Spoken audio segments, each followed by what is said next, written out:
আমি একটা কথা নিয়ে সবসময় কনফিউজ থাকি, টমেটো ফল না সবজি। তবে যাই হোক, আমার খেতে খুব ভালো লাগে। আসসালামু আলাইকুম, সবাইকে স্বাগতম আমার এই নতুন ভিডিওতে। আমি গিয়েছিলাম আমার বোনের বাড়িতে। আমার বোনের বাড়িটা শেরপুর শহরেই। তার বাড়ির সামনে কিছুটা ফাঁকা জায়গায় সে টমেটো গাছ লাগিয়েছে। আল্লাহর রহমতে টমেটো গাছে অনেক টমেটো ধরেছে। আমি তার বাড়িতে যাওয়ার পর আমার চোখ যখনই পড়লো তার গাছের ওপর এতগুলো টমেটো ধরে থাকতে দেখে আমি চলে এলাম টমেটো তুলতে। টমেটোগুলো দেখতে যতটা সুন্দর, খেতেও ততটাই সুস্বাদু ছিল। আর এই গাছে অনেকগুলো টমেটো ধরেছিল, কিন্তু আমি হয়তো ভিডিওতে সবগুলো টমেটো দেখাতে পারিনি।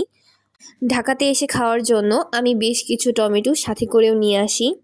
আর নিজের হাতে গাছ থেকে টমেটোগুলো তুলতে আমার খুব ভালো লেগেছে।